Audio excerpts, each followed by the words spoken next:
Simon, you still think that Chelsea will avoid being in breach? Am I right? I don't think they'll be avoided by being in breach by not selling players. I think that's an absolute cast iron fact. They're going to have to sell some players. I don't necessarily concur with the view that the only game in town, if Daniel Levy's the only game in town, you'll get what Daniel Levy's prepared to pay. If you've got players that are a product that other people want, you can create some competitive tension. You might have to take a view on some of the prices. And of course, we've seen that there's a backdoor into Saudi. Whether we understand the complexity of the relationship, some of the funding that Clear Lake have has come from Saudi sources, so we understand there's a dynamic of a relationship there.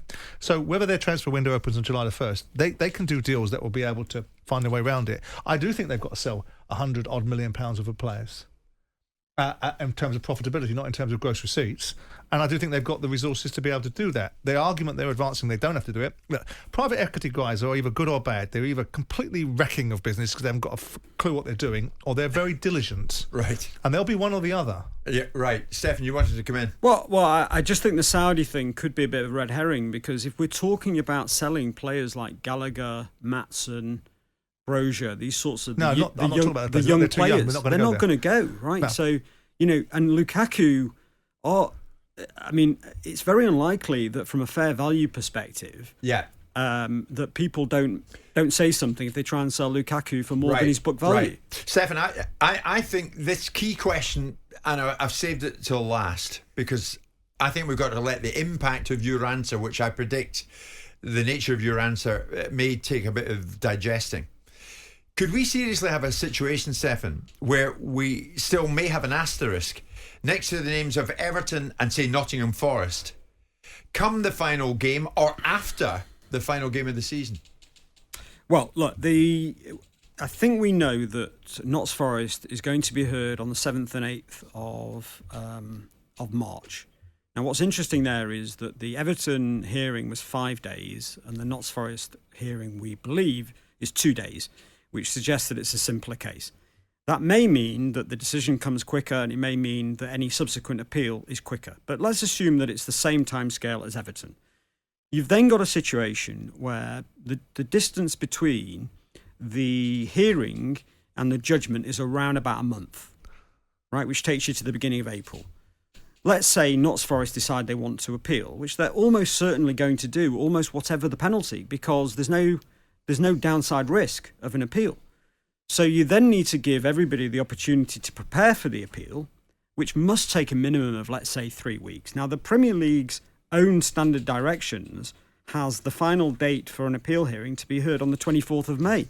Well, we've just learned that it takes, again, approximately 4 weeks for an appeal board to come out with its decision, which takes you to the end of June. So, obviously it all depends on when these hearings are. If you take Forest, let's say, best case, they get a decision by the 7th of April, they have an appeal at the end of April, the appeal then decides its verdict by the end of May, and that's your best case, right? End of May. We don't know when Everton 2 is. But the worst case, as per the Premier League's own timetable, is that the appeal hearing to be heard on or before the 24th of May, and we are saying that it takes approximately 4 weeks to get the judgment on the back of that. I think it was more than 4 weeks, by the way. I think it was 5 weeks. But let's say 4 weeks for the appeal decision. On the Premier League's own timetable, it's way past the end of the season. You're into the Euros. I was just going to say, this man and I could be in Germany, and we are hearing out there, these are the final Premier League standings. Is that honestly what we're saying? Well, you can do the math. You've got a calendar yourselves. The key equation is obviously if Nottingham Forest get 4 point penalty and they finish 5 points outside the bottom three, then it doesn't really make a lot of difference, does it? Well, it depends if there's any points. That's my point. Any places. That's an argument, isn't it? That's a £2.5 million argument. That's a compensation argument, isn't it? Fine. How much has this been a learning curve for these clubs? Are they going to learn a lot about what to do and what not to do in the world of finance? I know that sounds naive, Simon, but after all said and done, you've got to stay on the right side of this. Look, we know that those Premier League meetings, Simon knows better than me, they're like an episode of Traitors. Everybody sits around the table smiling at each other, and everybody is legitimately looking after their own position. So what would the learnings be? Well, most of those clubs around the table will say, we aren't going to breach these rules, so actually we should make them as stringent and as difficult as possible. And it's for the clubs that breach to suffer the consequences of that. The difference here, of course, is that the consequences of not knowing the final league positions go beyond the teams that have done anything wrong. So Luton Town could well be in a situation where they're waiting for this decision and don't know if they've survived or not. And that would seem to me to be unbelievably harsh on Luton Town. But I just don't see how it can be avoided. The Premier League cannot allow that, can they? Well, there's not a lot they can do about it. The process is already being streamlined, and what we're now seeing is a sophistication of thinking, and we'll see a sophistication of thinking over a period of time with financial fair play, because financial fair play is now being wielded as a proper consequence for people's behaviour. So there is process. Some of the clubs, the clubs are complicit themselves. First of all, they voted for these rules, so they've got to take responsibility for them. Second of all, the clubs often take their time getting themselves into being prepared.